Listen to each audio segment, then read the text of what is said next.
we haven't received any word from the UN. However, I've been listening to some of the morning shows, and they're talking about there's a lot of lawsuits in, not Mhm. on the UN per se, but they're in on the activity, the political activity in Detroit. And Okay. I ran twice for political position. The Right. first time I ran for mayor of Detroit, not as a victor to win, but as a let's call it an organizing tool. I wanted people to realize that they don't have to depend on the lesser of two evils. And lo and behold, the year that I ran for the mayorship, they did not give me. I don't want to say refuse because I tracked everybody down, and they kept sending me to different individuals.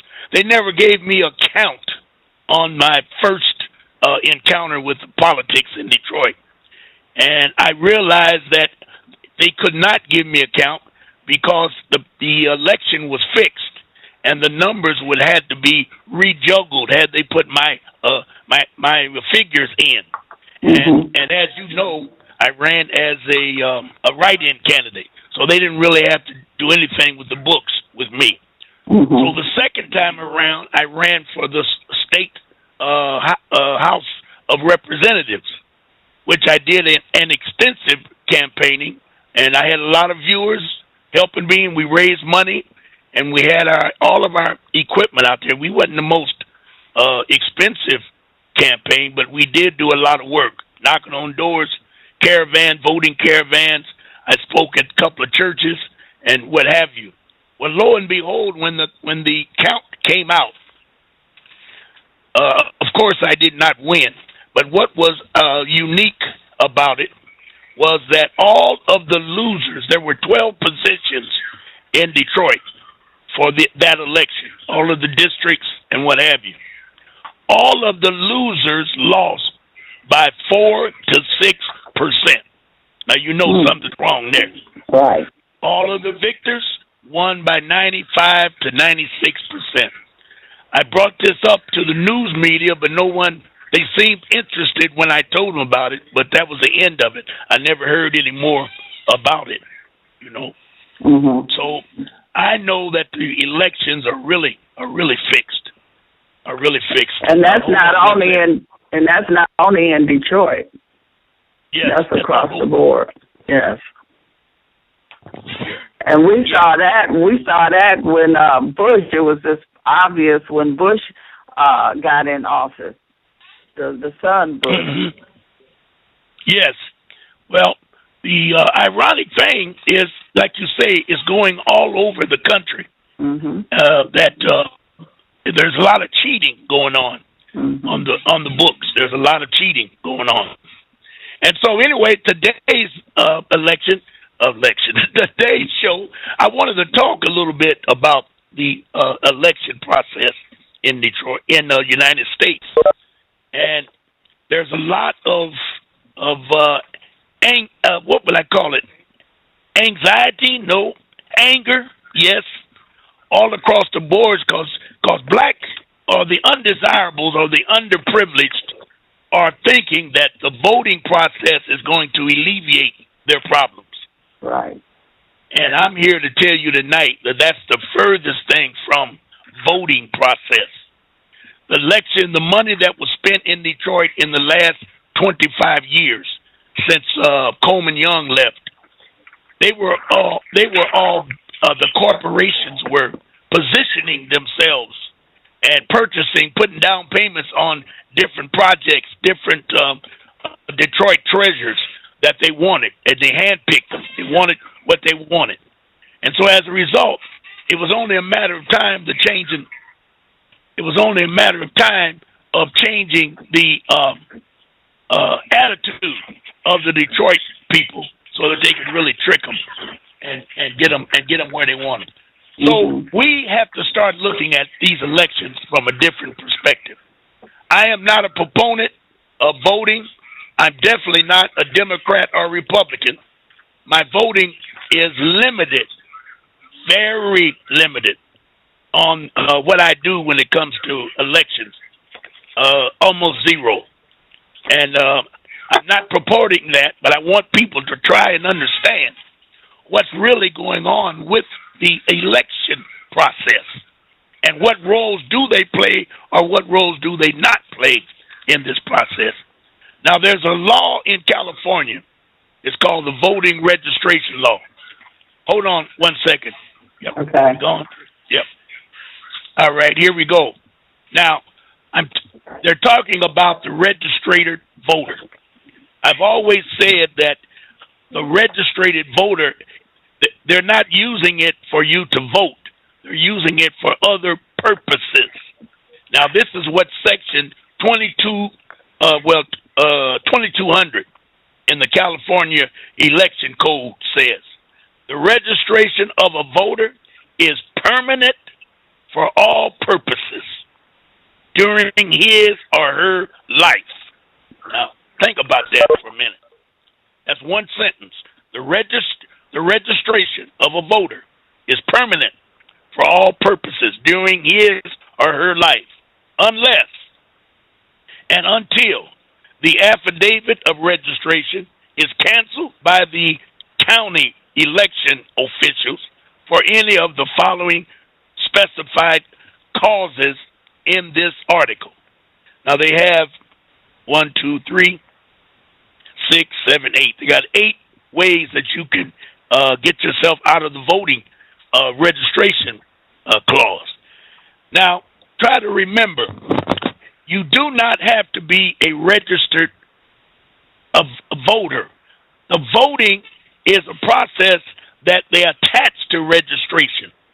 You can go down at any time and cast your vote without registering at the election commission in your city.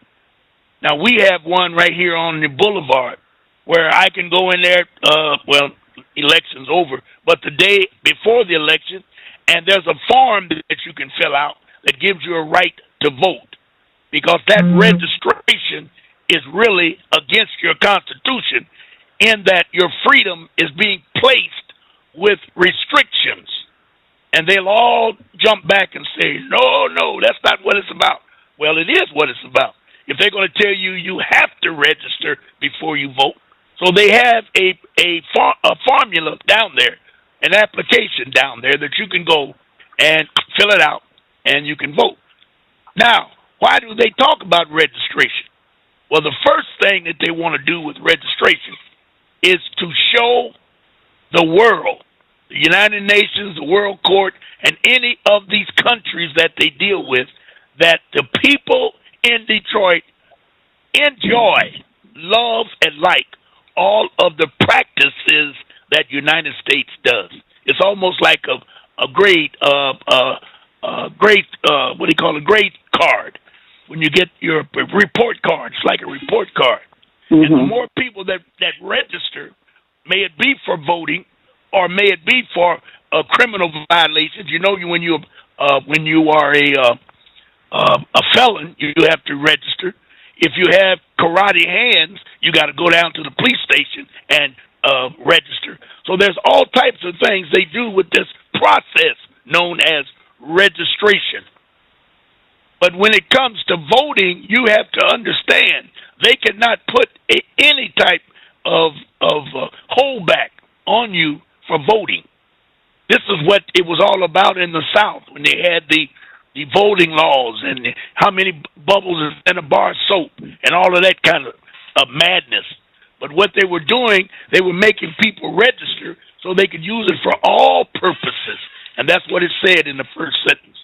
The registration of a voter is permanent for all purposes during his or her life.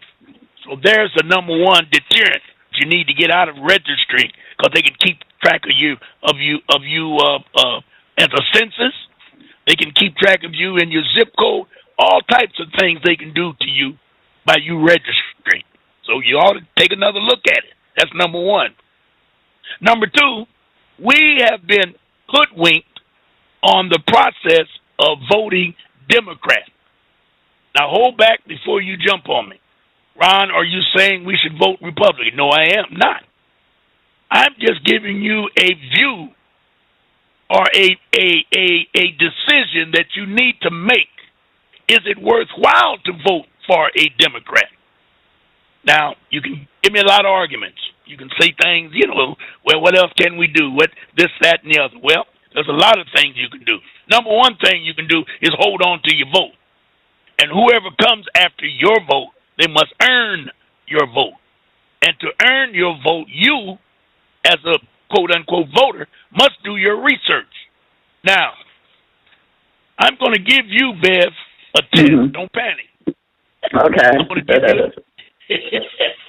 I'm going to give you a test, and I'm going to work with you on the answers, because it's not a test. It's a political history test, and okay. I want you to think about it, and I want everyone listening to think about it. Now, this is the third time that I've given this test, and everybody seems to like it. It's called Black Political History: The Untold Story.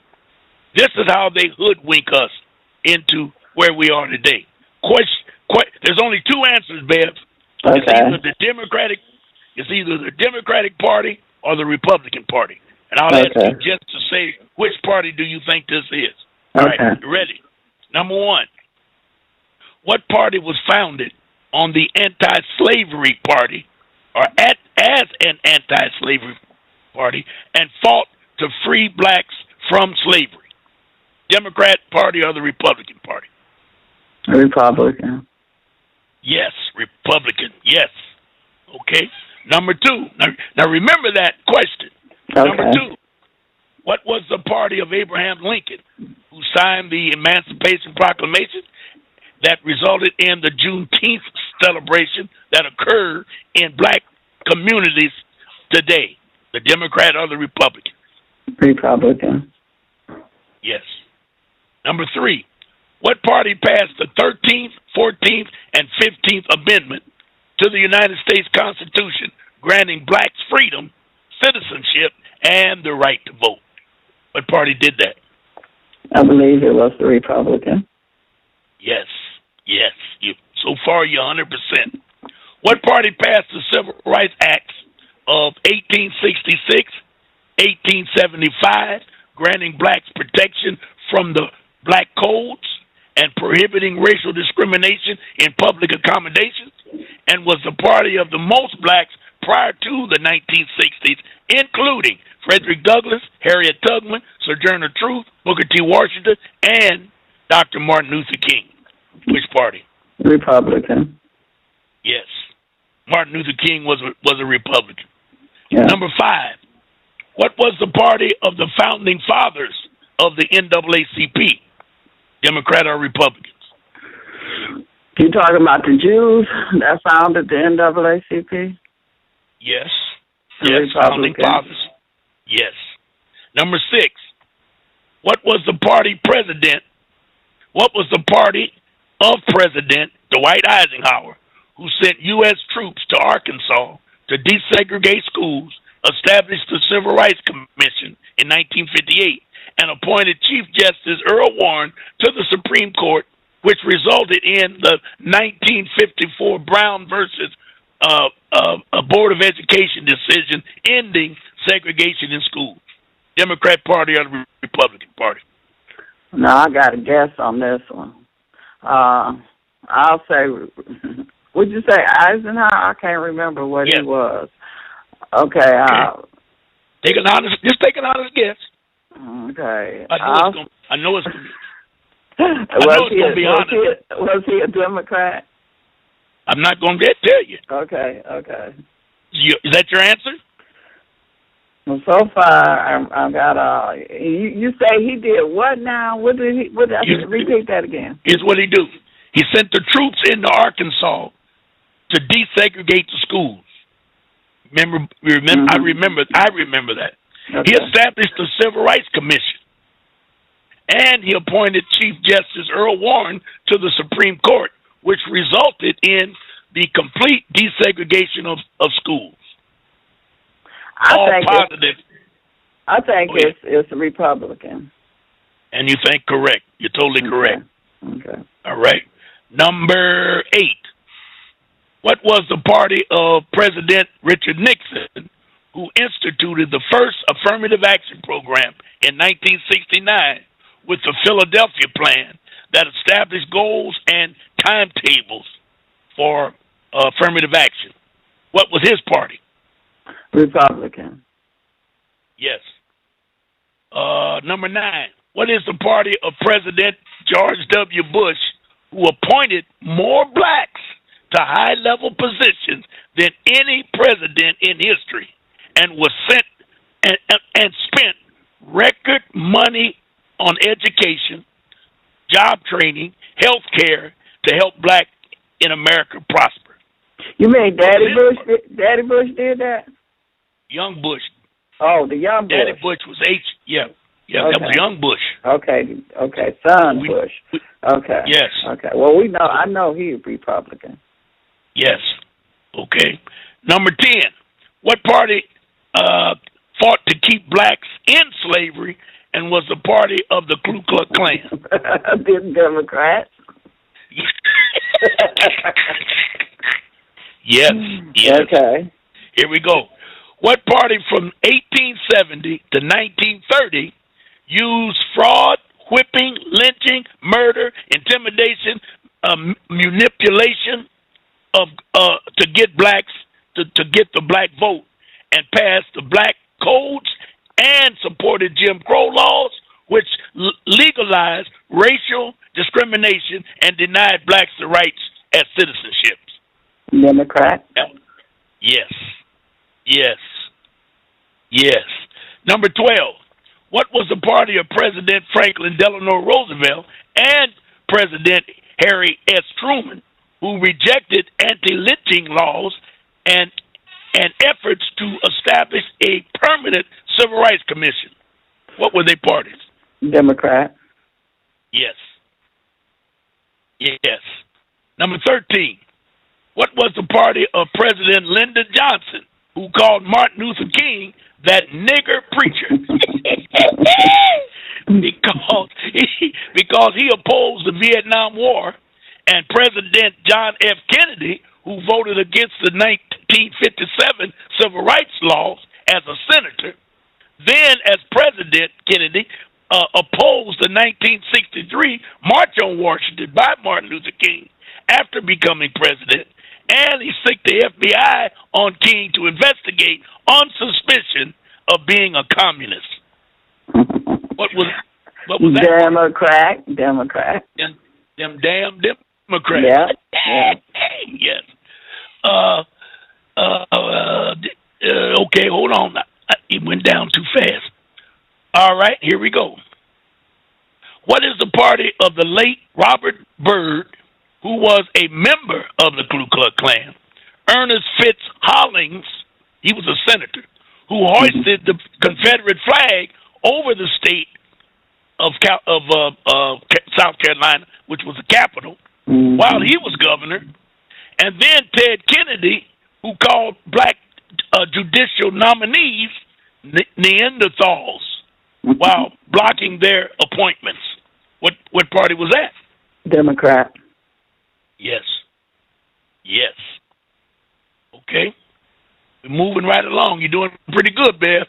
Okay. All right. What was the party of President Bill Clinton, who failed to fight the terrorists after the first bombing of the World Trade Center in 1993, sent troops to war in Bosnia without congressional approval, vetoed the welfare reform law twice before signing it, and refused to comply with a court order to have shipping companies develop an affirmative action plan? What was Clinton's party? The Democrat. Yes. 16. What is the party of Vice President? What was the party of Vice President Gore, Al Gore, whose father voted against the Civil Rights Act in the 1960s, and who lost the 2000 election as confirmed by a second recount of Florida voters by a Miami Herald, Miami Herald, not legal people, just Miami Herald, which was a newspaper who counted the vote, recounted, and a consortium of major news organizations, and the ruling by the U.S. Civil Rights Commission that blacks were not denied the right to vote. That was Al Gore. Mm-hmm. Democrat. We broke the door down trying to get him in, and we was all upset because they stole the election. And he acted very strange down there not to get a decent recount. And now I see where the news media gave him a second recount. Unbelievable. Mm-hmm. Democrat Party, yes. And he the one told that lie about global warming. Yes. And he said he invented the internet. Oh, Lord. Okay. All right. Last but not least, 17. What party is against school vouchers, against school prayers, and takes the black vote for granted without ever acknowledging their racist past or apologizing for trying to expand slavery, lynching of blacks, and passing the black codes and Jim Crow laws that cause great harm to black families? What party did that? Democrat. What party is doing that today? Democrat. Okay. All right. Now, with you getting 100% on that, why? And I'm asking you. I don't want to know if you vote or not. That's your business. But why are we, as black people, so hooked on the Democratic Party when their history shows they have never, ever done any damn thing for us as a people? Why do we keep voting Democrat? Brainwash. I know. Manipulation. Yes. And guess what? I think you can add to that. Mm-hmm. They put black faces in high places. Mm-hmm. And for example, if you bring up the negativeness of Obama in the wrong setting, wrong crowd, you might get a whooping. You might get beat. Right. I've done that a couple of times, especially in bowling alley with them Negroes. All they want to do is bowl and work every day. So you know their mindset is not anywhere near what it should be. But then there's a manipulation going on, Bev, between the Democratic Party and Republican Party. Now, they seem to be using us. Now, I don't play chess, but it seems as though they're using the black race only as pawns. And they can negotiate what they do by shifting the power from each party to get us to do what they want us to do. And it's important that you look at it from that perspective, because they must. I'm going to say it to you, Bev, and you do your own research. They must keep us happy. Not the non-whites, not the Mexicans, not the Spanish, not the white folks, none of that. Everything is earmarked to black people. That's where the power lies. It's in black people. Now, how do you know that, Ron? Well, I got some new information, Bev, when I told you a couple of weeks ago about the meeting in Washington, in Philadelphia, PA, back in 1774. And the people that had the meeting, I found out, were Moors. I thought it was Europeans. The way it was written, I took it as being, let's just say, the guy told me, that gave me this new information, says, you have the right information, but you don't have all of the facts. Okay. So that made me feel a little better, you know. Okay.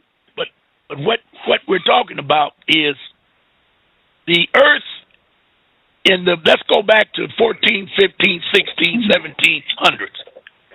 The earth, the entire earth was populated majority of non-whites. Today is populated with the majority non-whites. Non-whites. You got to keep that in mind. Non-whites. Now, back in the 14 to 1500s, there was a group, a power group known as the Moorish, let's call them the Moorish National Republic. They got a real fancy name, and I can't pronounce it, but I'm going to say it was Moors. And there was a leader for all of those Moors. His name was a sultan, his position. He was a sultan. Muhammad, he was a sultan. Now, he knew way back that most of the Moors were fighting each other, fighting all different shades and colors. There was crime ran amok across the earth. Crime ran amok, as it is today.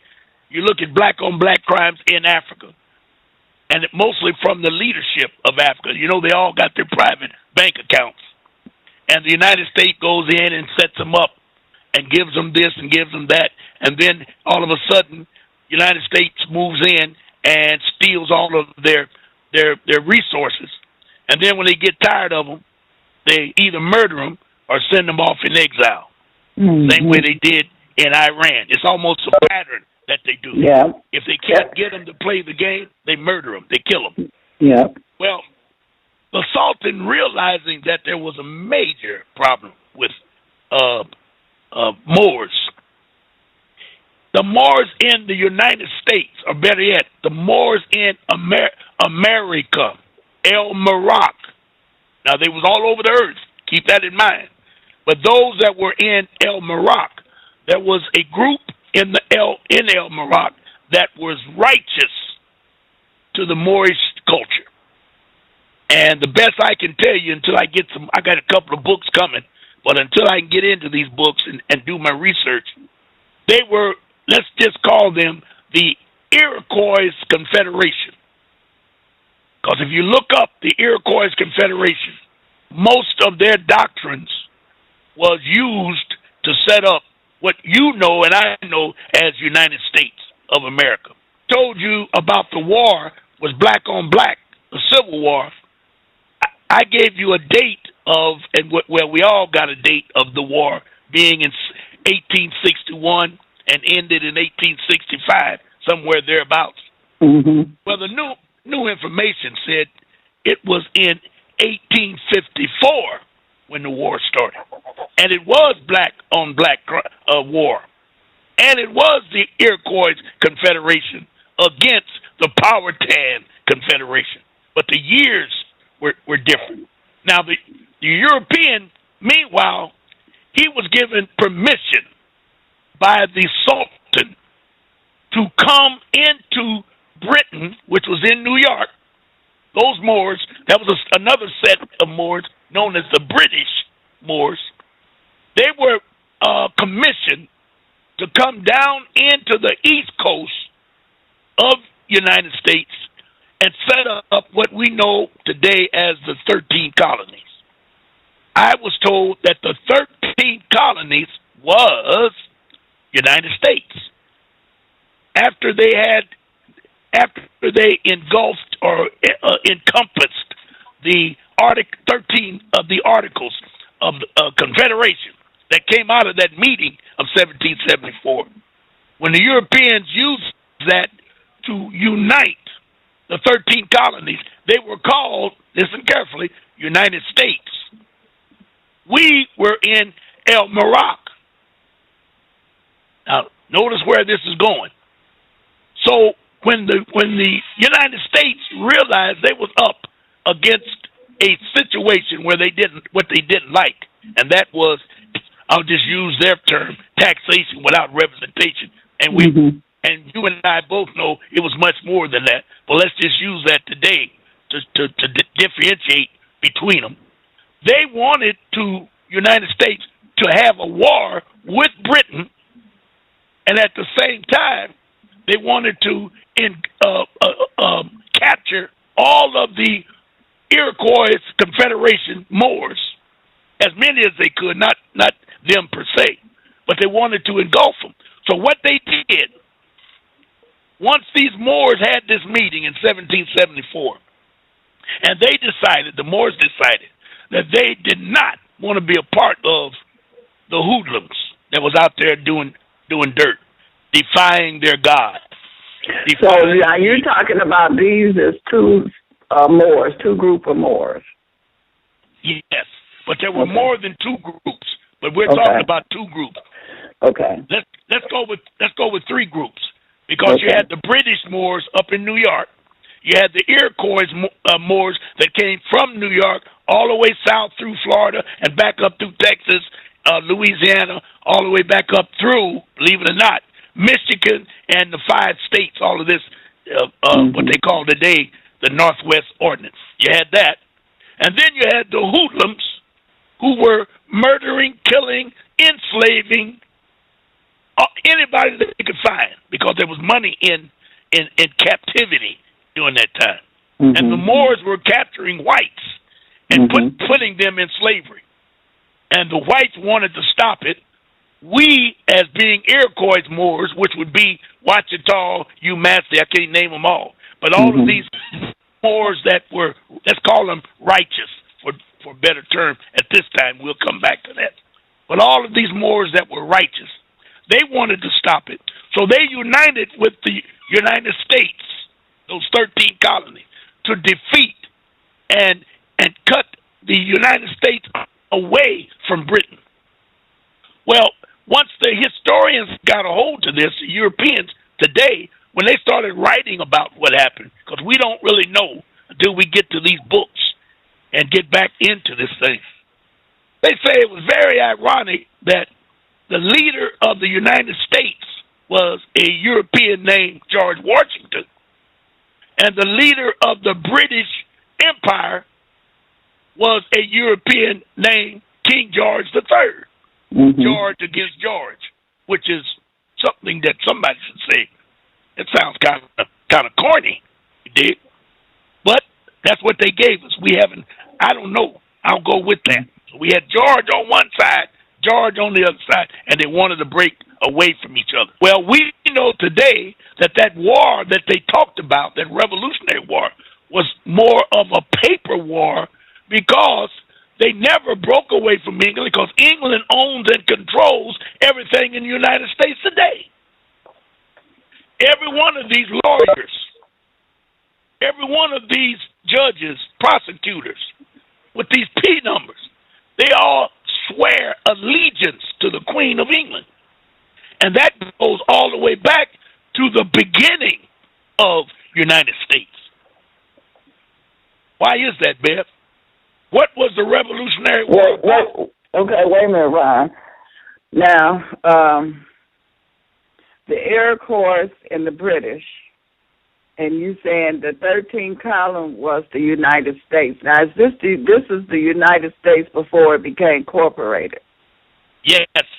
Yes. Okay, gotcha. Yes. Okay. We gonna move into that. Yes. Okay. Yes. Yes. Yes. And let me tell you right now that they will call 1889 and 87 the beginning of United States of America. That's a lie. It didn't really start. I'll give you the date. But it never started until 1864 is when United States of America became a country, or better yet, a corporation. And they filed their papers in 1871. 5 years later, they filed the papers and became United States of America. But we got to go back to figure out how did that happen. When United States was one entity and El Morocco was another entity. El Morocco is America. European call it America.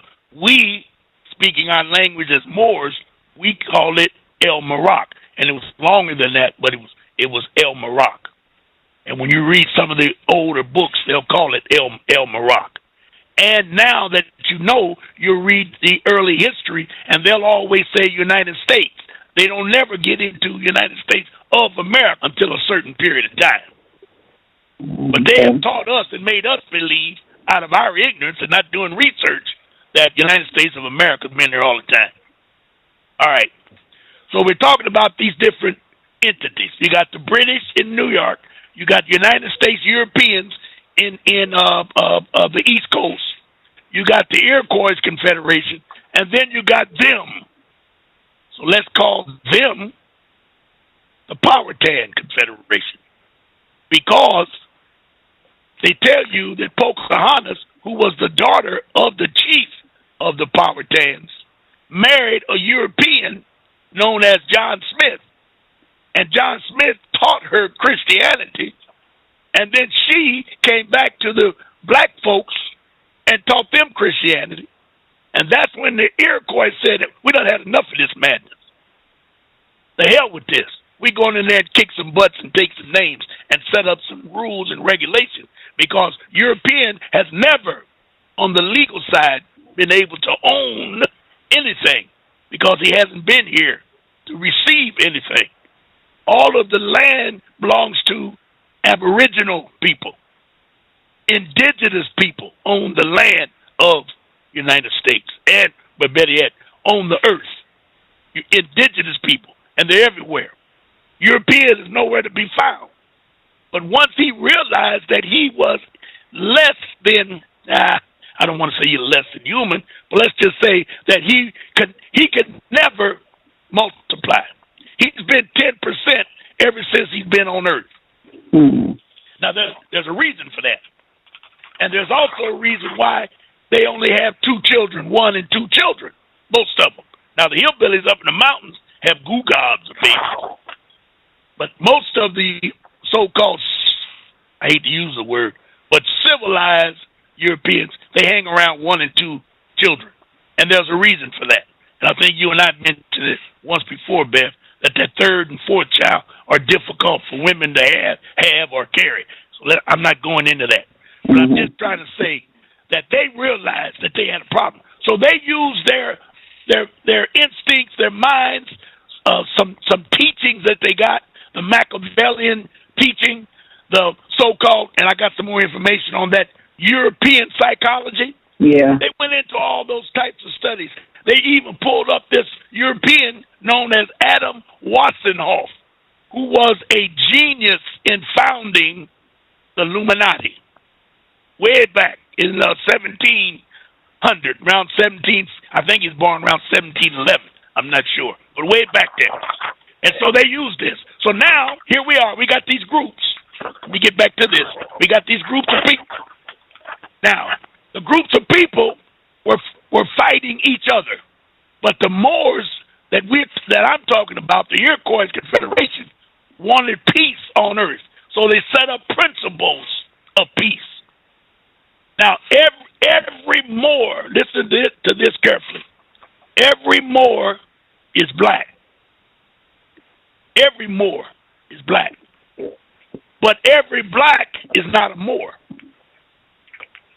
You got that, Beth? Mm-hmm. I'll say it again. Okay. Every Moor is black. But every black is not a Moor. And the reason for that is mindset. This is what we need to learn tonight, is mindset. And what they set up as the principles of a Moor is the divine principles. Let me give them to you. Number 1, love, truth, peace, freedom, and justice. Anyone of color that lives with these divine principles is a Moor. Love, truth, peace, freedom, and justice. Now, that does it mean it could be anybody? It could be a Chinese, it could be a European, yes. Or just... Okay. Yes. No. You have to be of color. Okay. All Moors are black. Okay. Or better yet, let me say it. All Moors are of color. Okay. But all people of color are not Moors. Okay. And that was the lesson that I learned, why we have these people in our community that look like us, but we can't do anything with them. You see it every day. Mm-hmm. And their teachings come from the base of Christianity, a Democratic Party, a Cadillac. I got a white woman. They live for abstract things that cannot get them anywhere. Mm-hmm. And then the European will come in, create this cadre in every community in the United States. Now, Bev, I know you done traveled around if you didn't go nowhere but Hamtramck. Everywhere, I'm signifying, Bev. Everywhere there's a black community, there's always the same setup. There is a leader among them that favors white folks. There are Toms among them that favor white folks, and they get privileges and benefits. And then there's the rank and file that get nothing. And this is everywhere, Bev. It's not in Detroit. It's all over the world, technically. But I'm talking about where I've been. I've seen it. So as a result of that, creating a cadre of leadership that does the work for the European. See, most of these crooks, these Europeans, go home at night and sleep because they got people like Swindling Wendell on duty. You dig it? Right. You know what I'm talking about. You know what I'm talking about. They got the preachers. They got the preachers on duty. Mm-hmm. They got these school teachers on duty. They got, black police officers that are more criminal to the community than white police officers. They're on duty. And as long as they keep that type of understanding among us, and we're fighting each other constantly, we're in trouble. Now, what's the name of the game? At the next hour, I'm going to get to the result of this madness. But all I'm doing now is just trying to lay the foundation that we need to change our complete mindset, because everybody's been using it.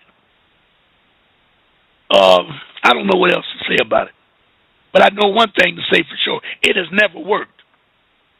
Every election, we come out on the bum end. And every year, they come back with the same madness. Al Sharpton. Now, have you ever noticed that Al Sharpton today, I'm going to tell you something. Al Sharpton today is the richest black man, the richest potential black man in America. How's that? Okay, good. Let me tell you a little story. Mm-hmm. When Clinton was in office near the end of his term, there was a Chinese who had a project that he wanted United States to go into with him. And the project was worth trillions of dollars. But due to the security of the White House, there was no way for him to get in. Plus, he was a foreigner, and he couldn't get to the right people. So there was the wife, Clinton's wife, whatever her name was, I can't even think of it. Hillary. Hillary had a key for the children on the grounds of the White House, and I don't know how it was made up, but this Chinese bought a ticket to get in. When he got in, he donated $300,000 to this little bitty project that Hillary had set up. One of them camera op type thing that she loved children type crap. Right. So when they looked at the books, they wanted to know who in the hell dropped this money. So there was a Chinaman. Now, the Republicans knew the Chinaman, knew what he wanted to do, but I don't think he wanted to work with him. So my bottom line, I'll get to the point. He wanted to talk to Clinton. So Republicans immediately moved in. I mean, they did everything. That Chinese ended up getting deported. And when they got through with the news media that he was trying to buy the White House, it was disgraceful what they did to him. And he got out.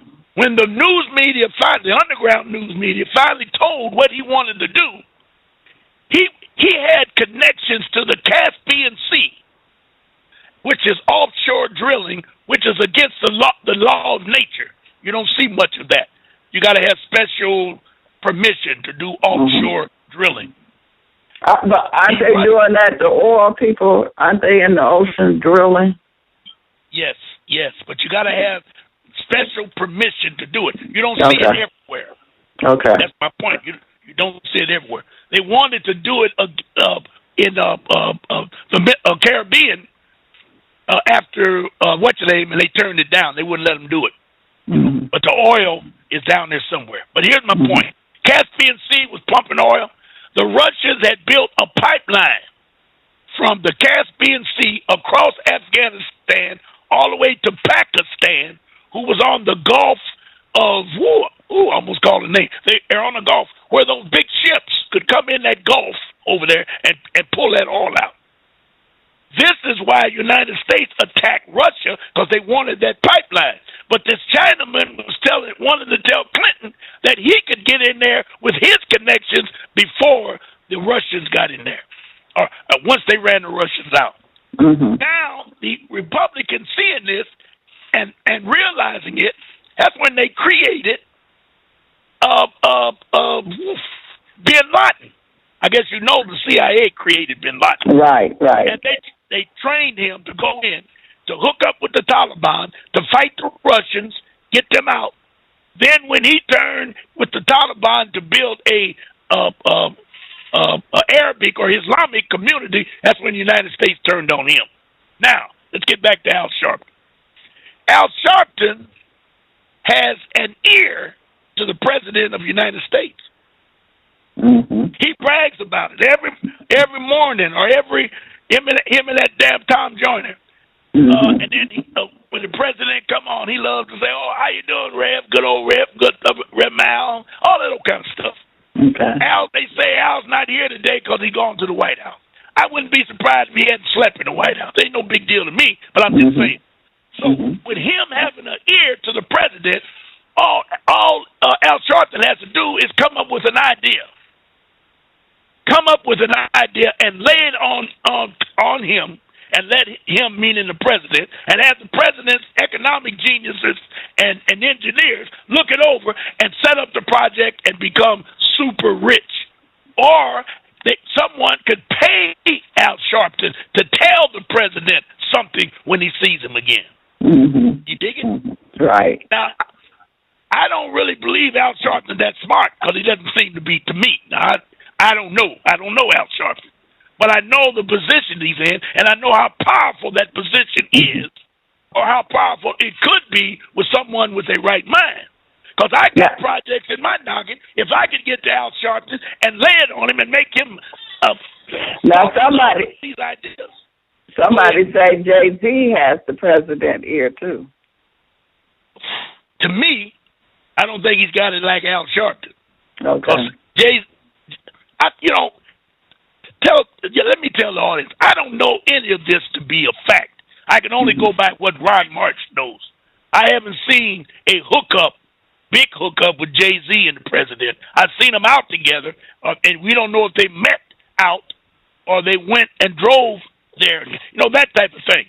A photo op is one thing. Mm-hmm. But when you've got a guy bragging that when I see the president Friday, I'm going to tell him this and tell him that, you dig? That's something that should be looked at. Mm-hmm.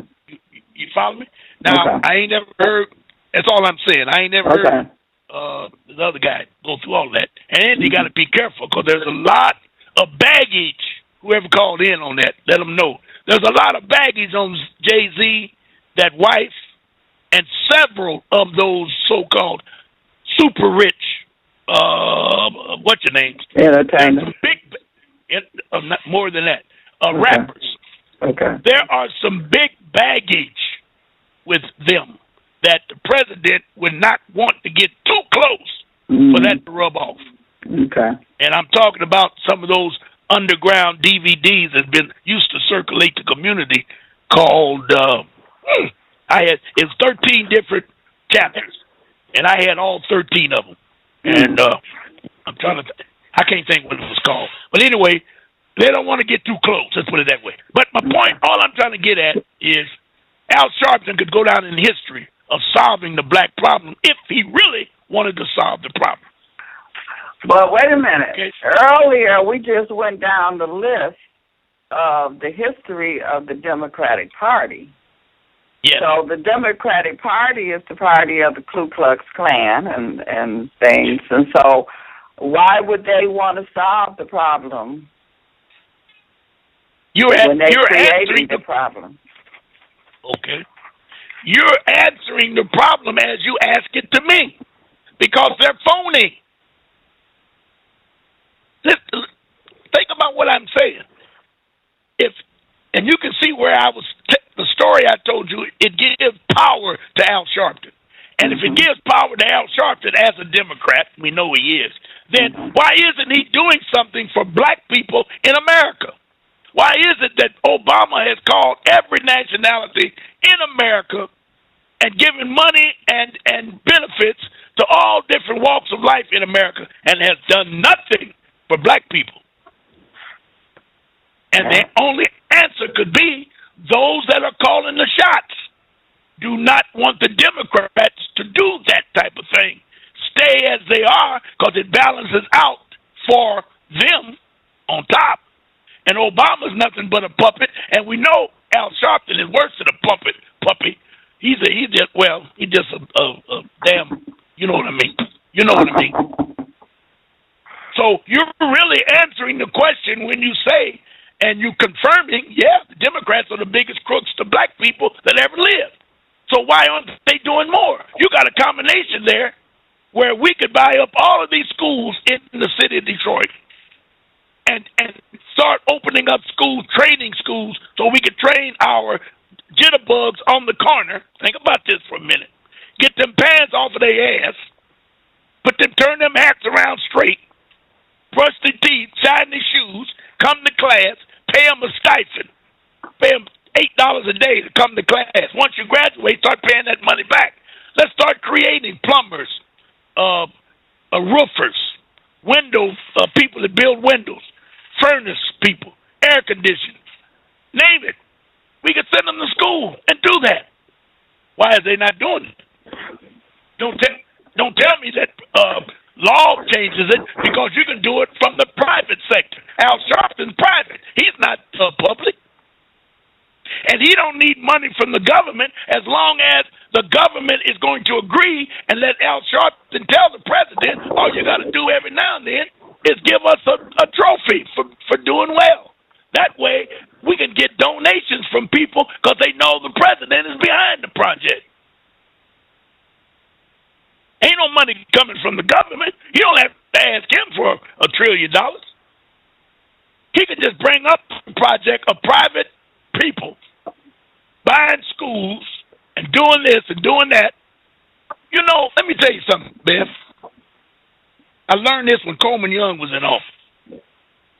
They give all these projects to these Europeans in Detroit. Every time you see any type of work going on and you look at the trucks, they got suburb signs and businesses on the side of the truck. It's become so bad that once they get the project, they hang stuff on the side of the truck to hide who they really are. Now, why do they do that? But they don't need to do that because when you see all the workers don't look like the community that they're working in. That's true. But we're not smart enough to go to the mayor, but later was this one, to them other mayors and just bring that up. Why are you giving these projects to these people that don't look like us, and then they turn around and hire people that don't live in the community? Well, there's one reason that happens, and I'm just going to give it to you, and you work with it any way you want. Most of us do not want to be called black. We'd rather be called others. We'd rather be called anything but black. Let's put it that way.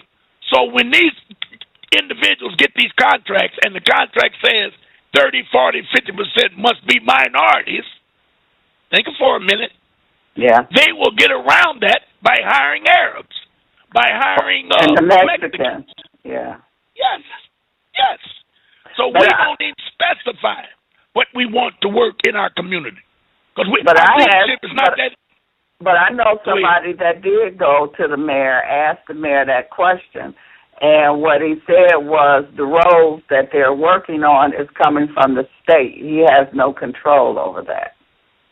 That's a possibility. So then that individual should have went to the state. Yeah. And just brought the same point up. You don't have to hire as many black people. Let's say that the state put some cement on 6 Mile, 7 Mile, right in the black community. Well, if the state's doing it with state money, and we as blacks in Michigan are only 12, 15, 20%, then let's settle for 20% of them workers to be black people, not minorities. We want black people. But see, they let those laws get by when they say we got affirmative action program. You got to hire X number of minorities. Who specified what a minority is? And once you do you know a minority could be let me get a good name, what can I call it? A gay person. There you go. A gay person. Or a person in a wheelchair, a person with one leg. They're all called minorities because they're in that civil rights package that they are a minority. Now, if they say color, I've never seen them talk about you have to be of color, because now you're really going to get into a package. But my point is, they should have taken it to another level, and they didn't do it. Mm-hmm. Now, I was getting ready to tell you, here we go. I learned from Coleman Young era, in the Coleman Young era, that if a project comes up downtown that, let's just say, something real quick, they're going to build an addition to Cobo Hall. All right? Here's Ron March. I got an idea for that building. I go and pay architects, give my idea to the architects, on a contingency plan. Now, hear me out on this. And tell them what I got in my mind to do there. They buy into it. They go into the project, get everything set up. I don't have a dime. So I take my project and my performer charts from these people, and I go to the mayor. I say, Mr. Mayor, here's a project that I want to get into. Once the mayor looks at it and says yes, I'll tell him I need a letter. Now listen carefully. I need a letter from you that you approve this, and it has to be on the City of Detroit letterhead. Mm-hmm. He'll say, sure. Write it out and give it to me. Ma'am, I can take that letter to any bank in the United States and get $1 million and pay everybody off and build that project. Yeah. And I'm telling you that these Europeans that come in here with all this project stuff, they do not have the money or the equipment to do what they do until they get the project. That's right. A lot of times, if you see a black truck driver working for Harry's Hauling, and Harry's Hauling is out of Redford, and you know it's all white. Well, he hired that black driver just to get through with the contract. Right. But now he's going to give the majority of his work to the white workers out of his company so that they can make money in the community, and then he's going to pay standard wages to this black driver who comes in because of the contract. Now, I've talked to black drivers that do that. Maybe they be truck drivers, dirt haulers, because there was a lady who helped build or cleaned up for Ford Field. I can't call her name. She was black. And she wasn't a multimillionaire, but she got next to, I want to go back to the mayor in Ford Field, so it had to be Kilpatrick, I believe. Mm-hmm. I don't know how long Ford Field was there. But she carried out all of the dirt. She was responsible for moving all the dirt out of there to build that stadium down in there. Okay. And, yeah.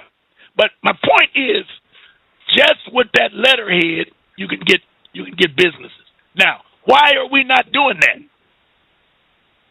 Okay? I also said to you a couple of weeks ago, why are there so many stores in the inner city? There's a liquor store in every block. Some blocks have 3 and 4. Mm-hmm. But damn near every block on the not the residential area, but on the thoroughfares, there's a liquor store in every block. Now, if we're so poor, how in the hell are we buying all that liquor? And we won't buy the $3 fifth. We want the $40 fifth. And yet we're unemployed. The unemployment rate in the city of Detroit is triple the national rate. It's close to 30% in Detroit, and Obama keeps bragging about 10% on the national level. Where is Al Sharpton to come in and deal with that? I don't want him in, but I'm talking about someone that's got the ear to the president and can come up with projects and ideas so that we can alleviate all this crap in the black communities. And I am very sure if these young boys would start having jobs, I would believe crime would be cut at least 50%. These cats can't even take their girlfriend to the movies. If they do that now, I don't know. They can't even buy them. I don't know what. Can't even buy them a joint. You know what I mean? Yeah. Okay. So what really is going on here? What's happening to us? Okay. So now if we go back to these early days, and if anyone really wants to know what the problem of black people is, we gave you the political problem, and it's the Democratic Party. Zero. Nobody comes near to the destruction of black families than the Democratic Party. And notice today, Bev, that the Democratic Party openly supports welfare, openly supports food stamps. Okay? Now, if you got a lazy, let's go back to talk about that Powhatan group, them Negroes that don't want to work anyway. Now, we know there's no job, but some of them don't want to work anyway. So they will support the Democrats because they want that stamp, want that food stamp. They want all that giveaway. Now, how are you going to get out of slavery if you keep accepting the benefits of slavery? How are you going to do for self if you got a check coming once a month or every 2 weeks in the mail? When will you get up and say, I'm going to work? Why do these women have these babies knowing they don't have a job, there's no future? And the worst thing that I have seen, and I ain't picking on women because I love a woman, but let me tell you this. Anytime you see a woman pushing a stroller, carrying a baby, and the other one is hanging on to the stroller to walk, that's 3 generations ruined. Or actually it's 4, because the mama ain't nothing either. So mama ain't doing nothing but having babies. The little one just come, the first one down in there. The second one, she got up in his arms because he don't walk, but she don't walk. And the one that can walk is hanging on to the side of the stroller so he don't get run over by a car. And I'm telling you, welfare promotes that kind of trash. Now, education is needed. Don't get me wrong. They got to be educated. But as long as they keep getting them stamps and get more money per child, come on, Bill. And then we get mad at the Republicans when they say, well, we got to cut back. Oh, Democrats go bonkers. They're not doing anything to educate our women and our men.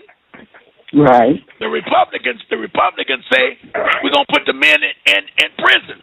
Now, they can make money off of him in prison because that's to sign his signature on different bonds that he has in there. A warehouse bond, a food bond, clothing bond, all of those things. And they can sell those. Those are checks. Anytime they sign them and they know they're locked up, those are checks, Bev.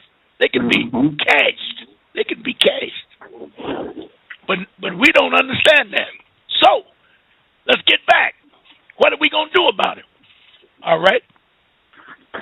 During this last election, I got so tired of hearing the female in the morning Al Sharpton in the afternoons, hollering and screaming about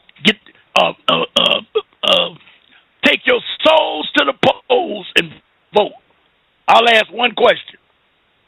Beverly, have you ever known of any election in the world or the history of the world that people, underprivileged people, voted themselves out of poverty and became self-sufficient? Is that possible?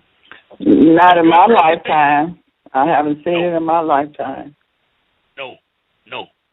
Then they come behind that and say, our ancestors died so we'd have a right to vote. God, that's the biggest lie them sisters ever told. Because what election could they be talking about? Who died so we could vote? So if they say Medgar Evers, he didn't die to vote. He was dying because them damn crackers killed him, number one, but he was trying to get some privileges in that community down there that belonged to him, and they took away from him as a leader. And they didn't want his type to wake up the masses. That's where the problem is. Voting wouldn't do any good. Look what they've done to Ferguson. They say that the voting apathy is so high in Ferguson that they just literally told the political machine down there, not only were they not going to vote, they told them, we're going to keep protesting until we get some justice. Now, I just heard that this week they're supposed to come out with a decision if they're going to charge that cop or not. I can tell you now, as I told you damn near 2 months ago, they're not going to charge that cop because the criminal laws of Missouri support everything that cop did. He had a right to shoot that boy. And especially if there's some blood in the car, if he shot himself, it don't matter. If the gun was pulled and it went off, he had a problem. He had a situation to the right to shoot that boy from the law. So now, Sharpton had the audacity to fly in there. I don't know what he did when he went in, but I can tell you one thing that I've heard, a latest thing. Holden got fired for going down there in that house as a official of the White House. You think about that for a minute. Right. Yeah. And it's a little after 7. Let's take a quick break, and we'll be right back. And we're going to talk about some solutions. When I get back, we're going to talk about solutions. Okay. All right. And the Ron Mark Show. And Ron has been giving us information on can we vote our way out of freedom. Ron March? Yes, I'm back. Okay. And I want to go through one issue before we get to trying to solve the problem. Okay. And that is, I want to explain where the lie that they use when they talk about these long lines at the voting polls. They never do say they're at the voting poll. I never heard them say that. They'll always say they lined up around to vote. They stood in line overnight to vote. And then somebody will bring up Jesse Jackson when he ran for election. There was a line around some of the polls or some of the voting booths. But the majority of that type of history comes from the Registry of Deeds, because the European was so ruthless between 1865 and 1899 that we went to the Registry of Deeds to try and save our land. The European was just taking the land. Anytime you can pass a law, Bev. They're still doing it today. Yes, they are. And look what they're doing with the foreclosures. That's a good example. Yeah.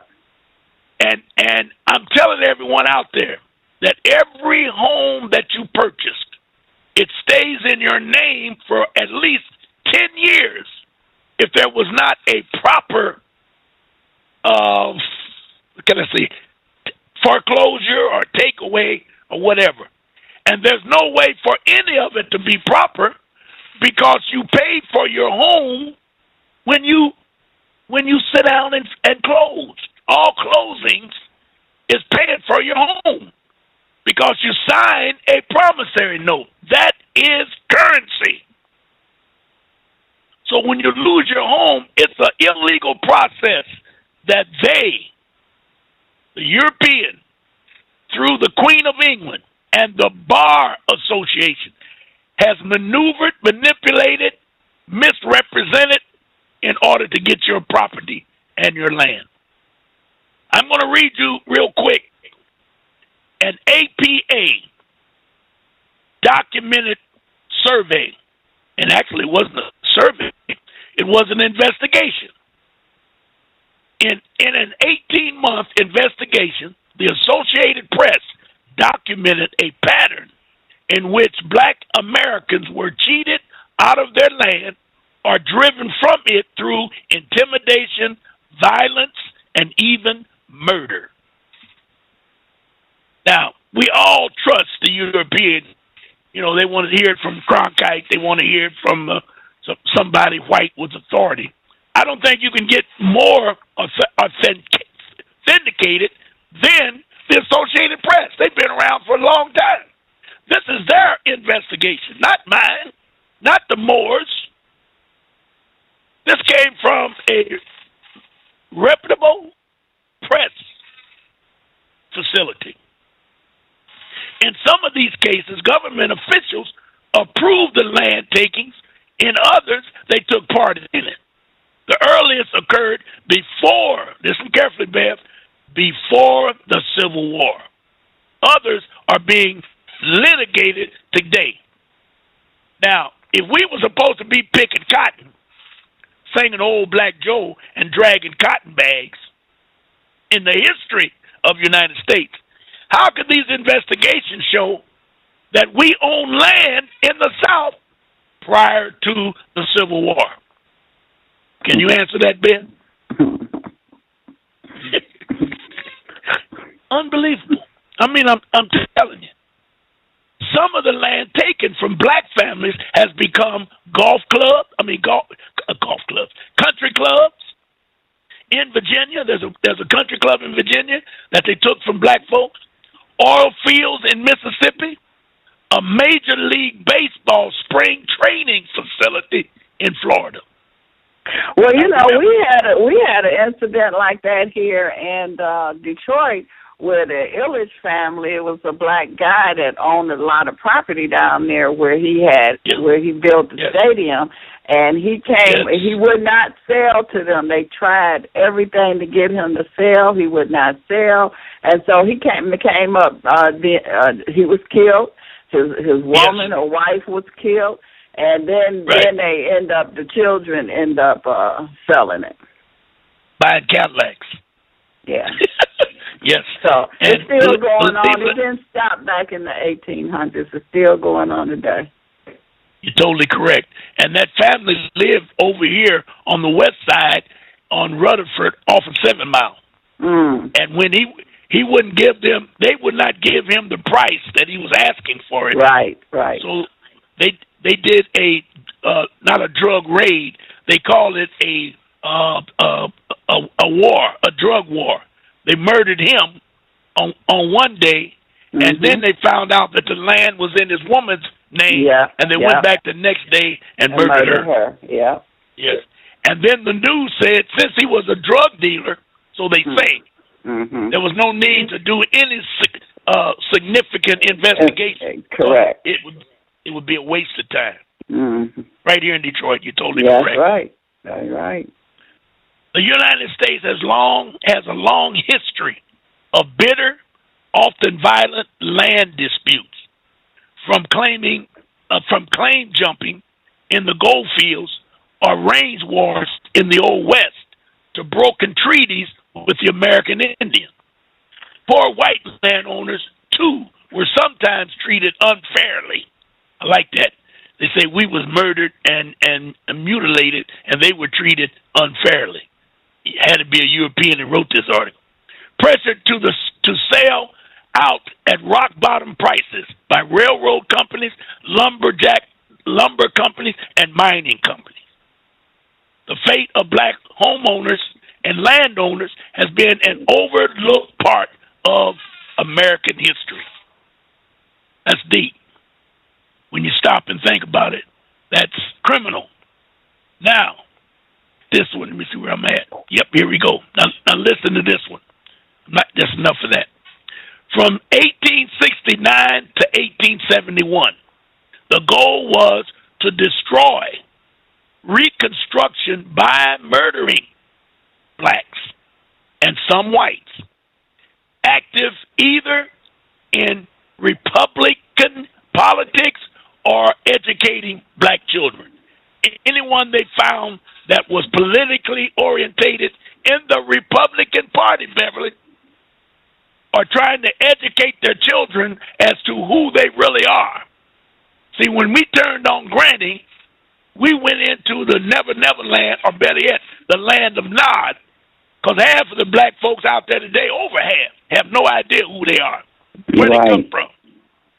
And when I give you this breakdown of the British black, the Iroquois Confederation black, the Powhatan black, and then the United States Europeans, and then when you mix them all up in a bowl, you got a big problem because you don't know who is who and what is what and where is righteousness. And the church surely cannot give you righteousness because some of the biggest criminals and destroyers of black families come out of the church. Now, we know they teach the madness, but anytime you're going to turn your love to someone that don't look like you, and he's a European, you got a problem. And I know we don't care what color Jesus is as long as we love Jesus. Now, that's an idiot talking, but I'm not going any further with that. Okay. The Ku Klux Klan was formed as a social club by a group of Confederate Army veterans in Palousca, Tennessee, in the winter of 1865 and 1866. The group adopted the name Ku Klux Klan from the Greek word cyclops, meaning circle, and the English word clan. In the summer of 1868, the Klan became the invisible empire of the South at a convention in Nashville, Tennessee, attended by delegates from the former Confederate states. The group was presided over by General Nathan Bedford Forrest, who is believed to have been the first Grand Wizard, the title for the head of the organization. Lesser officers were given such titles and names as Grand Dragon, Grand Titan, and Grand Cyclops. They all were dressed in robes and sheets intended to prevent identification by the occupying federal troops and supposedly designed to frighten black people. The Klan quickly became a terrorist organization in service of the Democratic Party.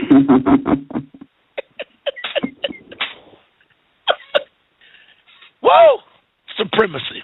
Now, do you think they changed? How can you change when you were living so good with an invisible empire? Now they got three-piece suits on, Ben. Yeah. Now they sit in courtrooms with P numbers, and they take anything they want. They living like kings and queens, and you think that they have a change of mind today, and they live like that? Their families live like that. Their granddaddies live like that. 1865 wasn't too far back. You dig it? Mm-hmm. So we're tearing the door down, voting for these. Woo! Almost start cussing. All right. Between 1869 and 1871, the goal was to destroy congressional reconstruction by murdering blacks and some whites who were either active in Republican politics or educating black children. The Klan burned churches, schools, and drove thousands of blacks out of their homes. because local law enforcement officials were unable or unwilling to stop the Klan. Congress passed the Force Bill in 1871, giving federal government the power to prosecute the Klan.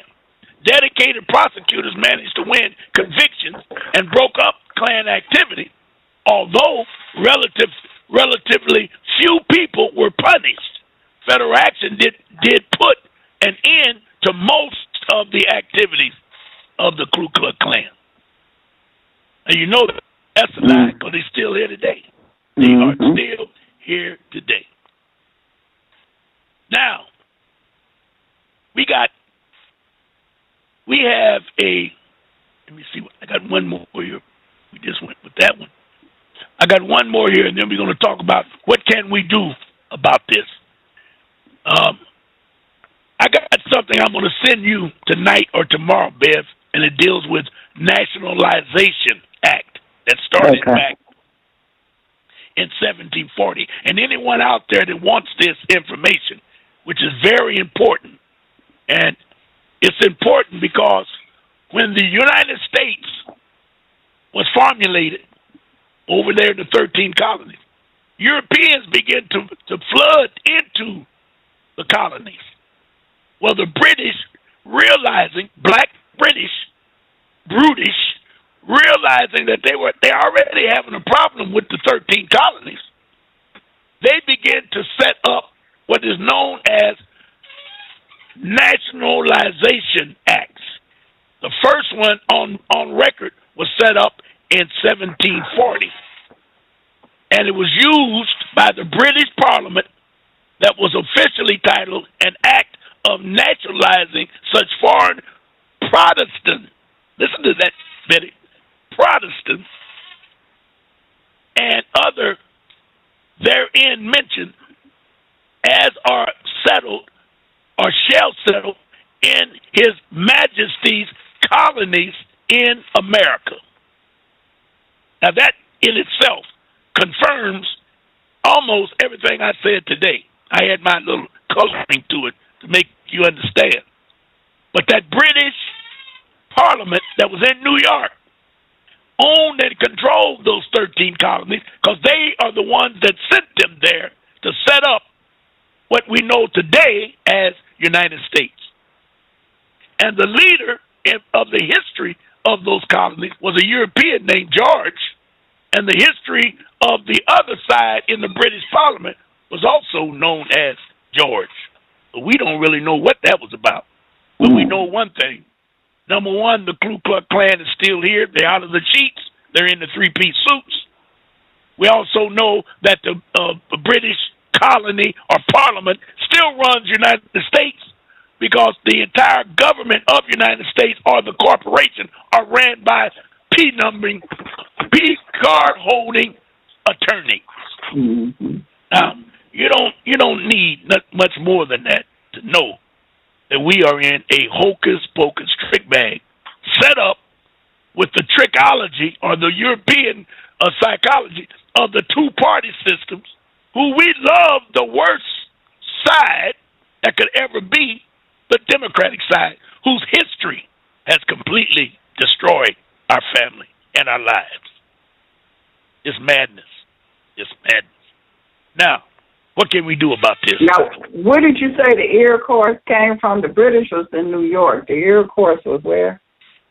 Came out of the upper part of the eastern coast. Okay. Probably. If you look up the Iroquois Confederation, they'll give you, because they was up in New England also, because we were mixed, but we knew from our garb which Moorish clan, if we will, we belonged to. Okay. Because you had the fezzes, you had your sandals, your robes, and different stuff. So they would know who was who at that time. But once we said, we don't want those crooks to be identified as us. Now, there was a law that's on the books, and the date of that law is 1775. It was in South Carolina, where a group of Moors petitioned the United States government, which would be United States colonies, that they would not be treated Negroes, or, using my term, the Powhatan, those idiots. Although they were black, the Moors were black, but the Moors were Moors, and the blacks that were black were Negroes. And they petitioned the courts, and they got a ruling on it, and it stands on the books today, Bev. And if I was quick on the draw, I'd pull it up, and I'll get it next time. Okay, we could do it next week, because I want to hear the solution. Okay. So, when these nationalization acts, they started in 1740. The next one came out 50 years later, 1790, and they all were earmarked to slow the European down coming into America. They changed the what would you call it? The qualifications of becoming a United States citizen. Now, my question to you is, who would set up some laws like this if they were not non-white? How are you going to tell one whitey from another whitey? They all come in here together. So there had to be someone else here with a government. That's my point. There was a government going on here before the Europeans. They thought the earth was flat. They was all off somewhere on the other side of the world. Even Columbus, as early as 1492, his group of people thought the earth was flat. That's why he had Moors as his navigators, because he thought he was going to fall off when he went to the horizon, when he got to the horizon. So now they teach us that we were over in Africa swinging through trees. Well, the truth of the matter is there were Moors all over the earth. There always have been, because there are indigenous people everywhere. Next time you meet an African, number one, ask him what country is he from. Don't call him an African. He don't like that. When he says Ghana or Nigeria, whatever he says, ask him what tribe is he from. He'll give you the tribal name. Then ask him, do you have land for that tribe? He going to look at you now like you're crazy. Say, you damn right we got land. And each one of those Africans know where their land is. So that tells you that they are indigenous in the land of the continent, on the continent of Africa. So if non-whites were indigenous, same thing for China, same thing for Philippines. Anywhere you go, you're going to find black people on that continent, wherever you go. And they've been here all the time. But the Europeans, after destroying us from 1864 to 1899, when they murdered us, and they did everything they could to get the Moors out of our system. That's the part that really hurts. And when I asked the question last week, when was the first time you even heard about a Moor other than Arabian horse or some type of a Hollywood Moor? You never knew that blacks were Moors right here in the United States or here in America all the time. Now, let's get to some type of conclusion and or some type of answer to this madness. Now, let me give you my no-nos. I don't know everything. I just have ideas.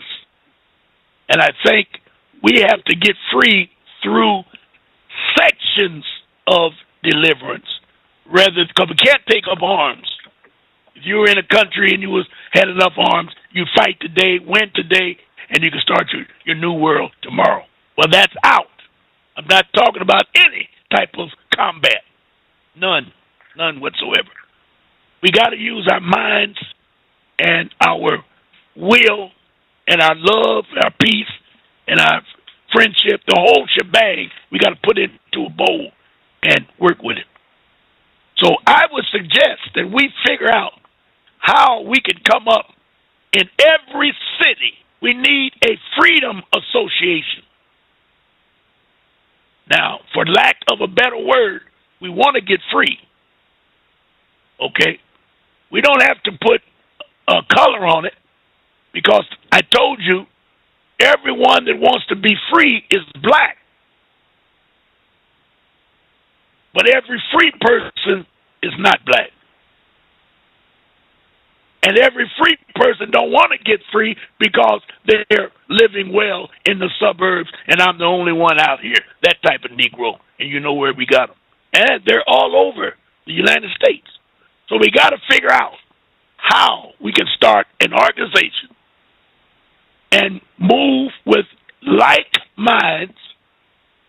And the purpose of it is to create a machine of free people.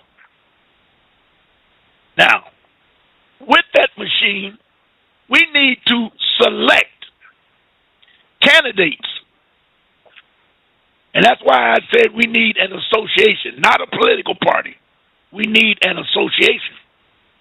Now, this association is going to be a non-political association with 10,000, 20,000, 40,000, 50,000, 100,000 votes, potential voters. That's got to have the attention of each and every candidate. There's got to be dues taken. There's got to be freedom dues taken, where we'll have money to sponsor candidates. And since we're in a two-party system, you might as well get with that. We need to get the right people in the right places and do the right things. We don't have to jump to the president because you know he can't do no more than what the dollar tells him to do.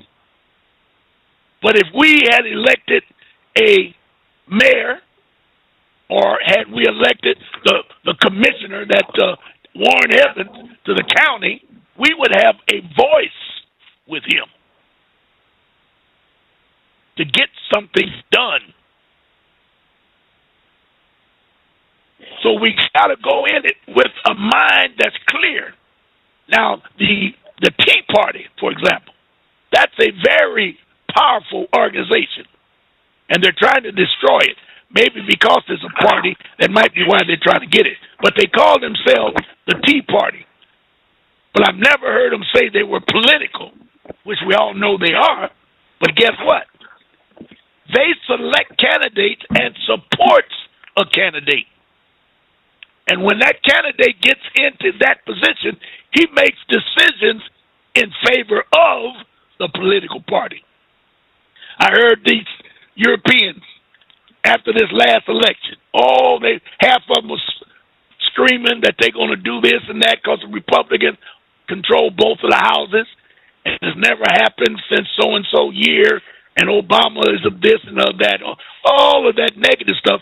But then I heard one voice say, let's not count the chickens before they hatch, because some of those Republican winners were Tea Party candidates, which means they're not going along with the status quo of the Republican Party.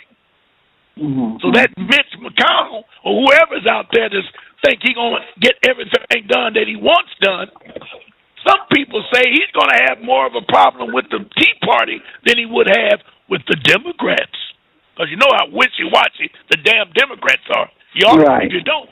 After this show, you should know that they're never been in your favor. Never, never, ever. Black or white. I just proved that with the president being black. He's scared to even mention black people. But he'll mention everything else. You don't have a problem with that. They've been talking about the Mexicans for the last, 5-10 years. Of what they want to do. The immigrants. I think that's how they get around it. Mm-hmm. The immigration laws and all that stuff. You dig? Well, we could be the urban people, but we're talking about a freedom association. Get it incorporated. Put it in a trust. Collect money. Collect officers. Select officers. Start out small. Start campaigning among the community to get people to join. Have conventions, just like Marcus Garvey did. Have conventions. Talk about bringing us out of this madness, this muck of SHI with a hit. Mm-hmm. How you like that? Yeah, that's good. Get us up out of this madness and start doing something progressive. Because if we don't do it, it's not going to get done. That we're going to vote ourselves out of freedom, into freedom. It won't work. And I will tell you now, most of the candidates that come right out of your house that say, I'm going to run and I'm going to make a difference. If they win, they will not make a difference. Because the only reason they won, they had money behind them to get them there, and the money tells them to go this way, not that way. That's right. Because they're going to vote for you anyway because they're idiots. Them niggers is nothing but idiots. There's no other way of looking at them. Anytime you're going to vote and scream and holler for a party that's killed your grandparents, all of your ancestors was murdered by the Democratic Party. And today you talk about take your souls to the polls and vote for these Democratic candidates. You got to be out of your pea-picking mind. And in addition to all of that, now it's coming out, because I told them it was crooked when I ran. I knew it was crooked. But now it's coming out that these machines, these voting, e-voting machines, can be rigged. Yeah, they're computers. Yes. Yes. And somebody investigated it, and they found out that they were in certain states, and I didn't hear anything else about it. Beverly Harris is the lady that investigated D-Bowles. Yes. You want to start your investigation, it's called the D-Bowles voting, or the E-machines. Yeah. And they was at every poll, them E-Bowles, D-Bowles. Yeah. And come to find out, you can take a county in Florida, because if you do your homework, you only need a couple of counties when you're running for president to win. But you can take certain counties. You can be in New York with a computer and change that county, and nobody will know the difference. Yeah. That's what they were doing. And the reason that they don't, I learned this the hard way when I was in Drum. We found out when I ran for president of Local 3, 1968 or 9, and we know we won. But what we found out, they voted with the old voting machine, Bev, that big box that had the curtain. And once you stepped inside, when you cocked the machine, the curtains would close. You remember that? Right, I remember that. And then you pull the levers down that you wanted of each candidate. And then when you uncock it, the curtains are open, and it would count your vote. We had brothers that crawled into the election area, crawled behind the machine, and noticed that every black, not every black, but most of the blacks that on particular machines that voted for Ron March for president, the vote automatically went to a European Polak named Ed Liskey for president. Man, Betty, we went to fighting, turning them machines over.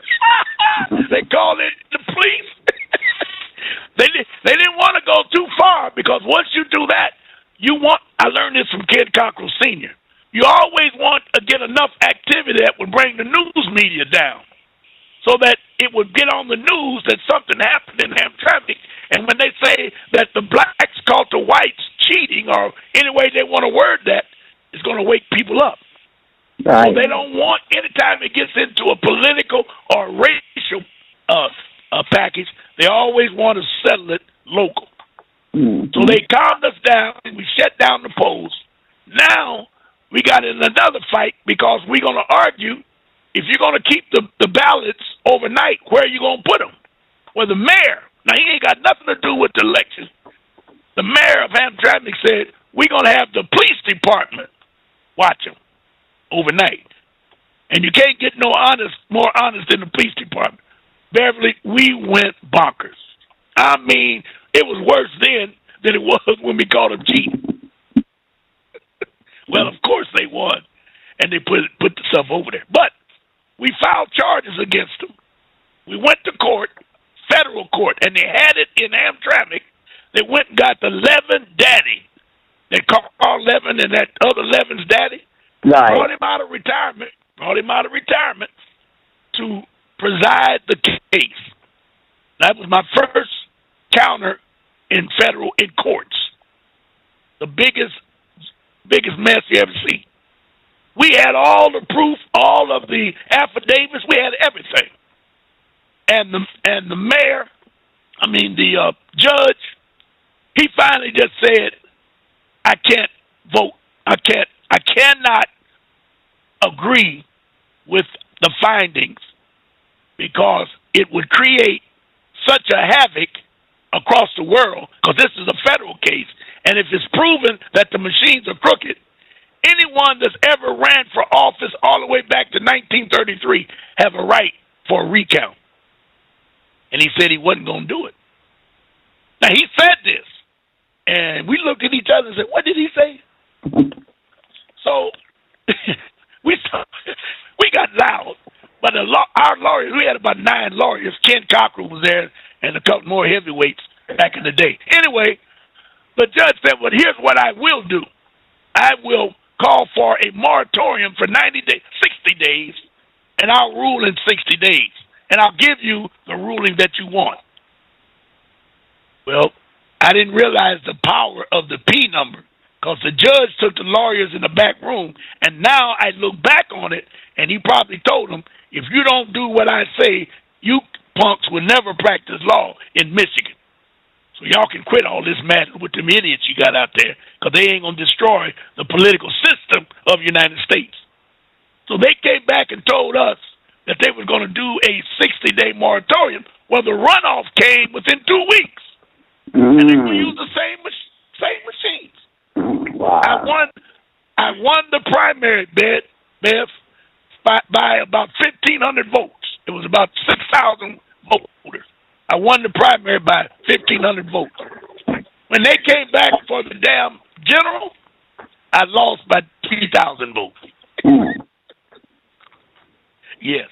But it was a process of learning. That's why I'm so down on voting, because they can do anything they want to do whenever they want to do it with those machines. I'm telling you that right now. And when you go to the casino, another computers, one of them machines is hitting too fast, they'll come out there as if something wrong with the money or whatever. Once they go inside that machine, that thing ain't gonna hit again for 2 weeks. Like that. So my solution would be, for everybody out there, think about it. And we could almost start just by emailing me and say you're interested. We can start holding meetings and recruiting and whatever. But we need and I don't have the answer. Maybe somebody want to take it and do something with it a little better, or you might have a better answer. Because I'm not too good in jumping into this political arena, but we don't have a choice today. Because we all are learning, and we all are caught up in this madness. They already have us in the United States, whether you want to be in the United States or not, because your mama had the baby, and she gave to the United States. That's where that straw man come from, Bill. Mm-hmm. Now, you asked a question earlier about United States and the corporation. There was never... The first time there was a United States of America, it was only done for the first time in 1871. All the time before that, there were 2 entities. There was United States, and then there was El Morocco. Okay. El Morocco gave United States the charter so that they could use El Morocco to move forward to get to the corporation package. But once they incorporated, listen to this, there was no employees. Think about that. Created the largest corporation in world history called United States of America. And they did not, upon founding it, they did not have employees. Where did the employees come from, Bev, and how did they get them? Well, they got them from. They had to get them from U.S. No, I don't know where they get them from. 1868. What happened in 1868? 1868 was part of the what I'm going to send you email you, which was part of the Nationalization Act, and it was done in 1868. And I'm gonna give you the name of it. It was called. Come on up. It was called. Come on, baby. Come on, baby. I'm getting close. Hold on, Bev, because it's about 9 pages that I'm gonna send you. Okay, 1868. 68. 1868. It was called the 14th Amendment. Mm. When they created all of the individuals, let's just say individuals, that was born or nationalized in United States would be citizens of United States of America. The 14th Amendment of the United States. It was done in 1868. What was the month? Well, we don't have to care about the month. But 1868, July the 9th, it was adopted. And it was one of the tools for Reconstruction. And if you look at it and get into it, it'll tell you about the citizenship. There's a citizenship clause that was created. And that citizenship clause said, and I'm trying to rush to it, but I can't get to it fast enough. But it says something like, I'll bring that next week, that anyone that was born or nationalized in the United States is a citizen of the United States of America. And we bought into that. Mm-hmm. And then they put the two entities together 5 years later when they incorporated it with the Delaware Corporation Papers and called it United States of America. Now, we were America. That's why I call myself Moorish American. That's my nationality, Moorish American. And I belong to the Watchita tribe. That's it. I don't want to hear no more of this other madness. And as long as I stay where I am, they, according to Dred Scott, can do nothing with me or against me. Now, we know they're going to do it, but I got to live the way I'm talking. You kind of get it? Right. I got it. Yep. You got to live. You got to walk the walk and talk the talk. Okay. Yes. We got someone that wants to talk to you, Ron, on the phone. All right. Come on. Area code 773-396. Hello, Ron. Can you hear me okay? Yes. Yes, I can. Yes. Okay, great. Go Ron, ahead. I'm just calling back in regards to my ticket that I had. I'm just jumping off subject just for a second, but I'll put this before I say what I want to say. Well, I do feel that you've put my faith back in voting, but I'm going to leave that one alone. Okay, I went to court Monday. And the judge looked at my ticket, that speeding ticket, and he flipped it real quick and asked me, how do I plead? Because when he saw I refused to contract with you, he did not look at me a split second. Anyway, that ticket thrown out, no fine, no fee, no nothing, and nothing on my driving record. Anybody who's listening right now, and I know the computer's off, anyone listening right now, you better listen to this man. I'm going to leave it at that. You have rights. There are things you can do, and the only difference between people who know this and people who don't is that the ones who know it are doing it. Now, there is no excuse for anyone to say that they don't have some ounce of a chance in this place called, in that hellhole, that bank called court. Ron, let me tell you something, Ron, look, congratulations to you, because personally this is a victory for you, because you said it, you said do it, and the difference between those who have done it and those who have not is those who have done it. Ron, come tax time, I'm sending you some more money, baby. I'm going to leave it at that. If Obama don't take enough out of my check for not, getting Obamacare yet, I don't know how much I'm going to be charged. I'm sending you money, baby. I'm sending you money. I'm letting you know that right now. Thank you, Beth. Question to you. Hold it before you go.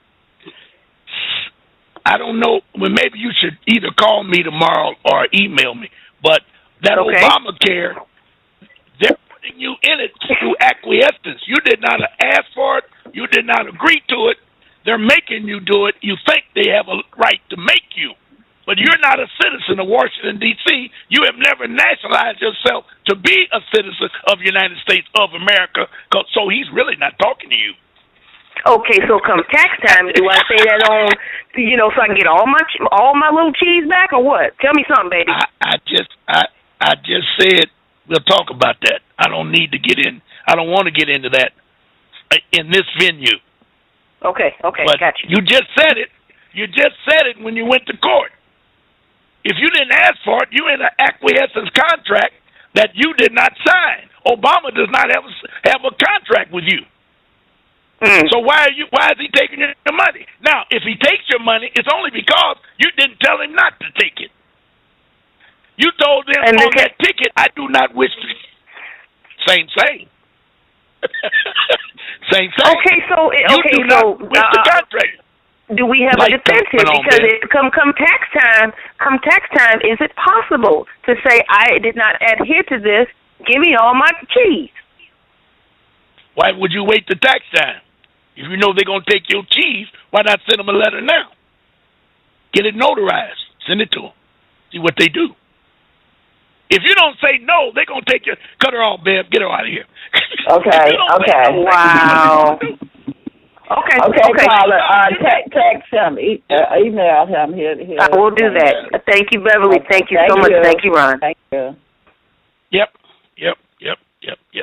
I don't want... she just said it. Yeah. What she did in court. Judge looked at it and saw it, that she did not want a contract. The whole corporation, and I can say this, is set up with corporate law. Yeah. And they have a trust that they have to abide by the bylaws of the trust. And the trust says you can only maneuver with corporate law.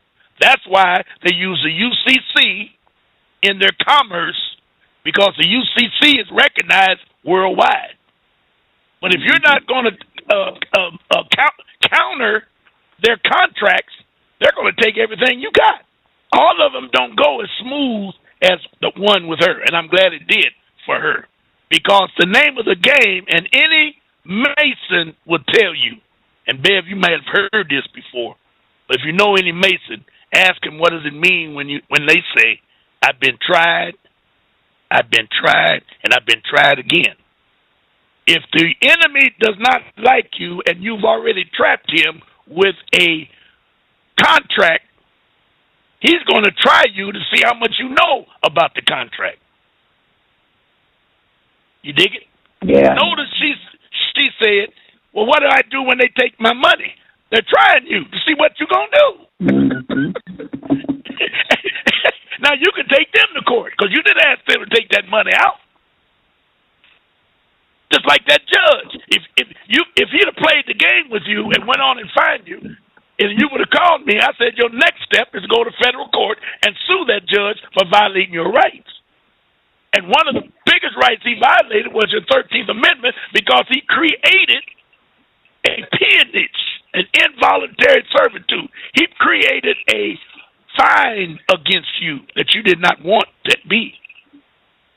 See, involuntary servitude goes into a whole new realm of what they call peonage. Peonage. I think that's how you spell it. Peonage. And peonage means that they're creating a penal farm by taxing you with tickets, taxes, all kind of gimmicks that they come with, fines, late fees.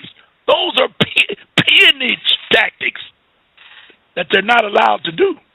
But they what about when you paying your light bill or phone bill and you 2 days late or 1 day late and they tack on all that extra fee and stuff? Anytime you talk about utilities or any type of it's not, you can't call utilities a bill. But I don't want to call it, because if you don't pay or take them to court, they'll turn your stuff off. Okay. Now, you're going to win in the end, but who wants to sit through winter without electricity or gas? Right. Right. You dig? And they know this. That's why they hurry up and give you now those shut-off notices. And then big red print. We're going to shut you off if you don't pay by a certain time. All that kind of madness. That's intimidation. And if you know what I know, I've ran my bill all the way up. Well, I ain't going there. I ain't going there. But they finally made a move that made me react because the bill was so high and I refused to pay it. They tagged that bill onto my house bill. Now they're going to turn off my lights and gas at home on some rental property I had out in the street. Okay. You see what I'm saying? Yeah. That I had no part of because they didn't turn the power off. They're going to charge me with them stealing power from the telephone pole from another family because I didn't have any power at my unit, but they turned it on. That ain't my problem. That's what I fought them from. Well, after fighting about 2 years, it was close to 2 years, and that bill was going on. They never did turn the damn thing off until about 6 months before I made my final move, which I lost, don't get me wrong. But I fought them all the way to the end until they said they sent me the bill on Friday and told me if I didn't pay it Monday, they're going to turn my house off. Wow. Yes. Yes. And if it wasn't for what I knew, they didn't turn it off. But if it wasn't for what I knew, they would have really got me. But how you going to stop something like that over the weekend? Right. But I'll have to tell you that in person, what I did. But I got them. In the long run, I got them. Okay. Listen, I got to write down a couple of things that I'm going to bring next week. Okay. But I'll get to it. And I'm going to send you this naturalization package because it's interesting what they did to them, and they're doing it today because it takes 13 years. The guy told me, I've read this today. If anybody comes from overseas to America, it takes 13 years before they're eligible for citizenship. And you know it used to be 5. It stayed at 5 years for a long time. Yeah. Yep. But some of these ones I'm sending you back in 1800, it went all the way up to 14 years back then. Okay. But when it started getting those mulattoes, and then the babies wanted to see their white grandmas and grandpas, Jefferson was one that had that problem. His wife didn't have any children, or had 2, but he had babies all over the place because he had those slaves. And then when them babies start turning different colors, he wanted the grandparents, if you will, to come and visit and stuff like that. And so he changed it from 14 back down to 2. But the next president came in behind him, moved it back up to 5. Because that European has always been unruly. That's his nature. As they say, the nature of the beast. All right. And what you say before you go, they create the CCS and what? That's chaos and what is the other one? Chaos. Hey, Bev, you got me. CCS. Chaos, crises, and solution. Okay. Yeah. They create chaos. Yeah. And then when you get so angry that you want to blow up something or whatever, then they come up with that's the crisis, and then you come up with a solution to do what you was going to do in the beginning. Archer did that. We can talk about that next week. But Archer did that when he got in office to pay off some of his campaigners, because that's why you had a lot of white people running through your neighborhood with snow plows, because he refused to plow anybody's snow, and the buses were late, and people couldn't get out of their driveways, and I mean they was ready to just go to war. And he said, well, I'll do what I can. Everybody said, we don't care what you do. And that's when he went out and got the suburbs. Now, all these trucks and stuff in the city, he went to the suburb and brought in, and they made millions of dollars of moving snow and dumped it in and then took the city dump trucks and took it to the fairground and dumped it out at the fairground. And they're doing that now, too, with the new mayor that we have. You know, they created all of this bankruptcy situation, and now they're coming in with the solution. Yes. And we're going to get stuck paying for the solution. Yeah. All right, Beth.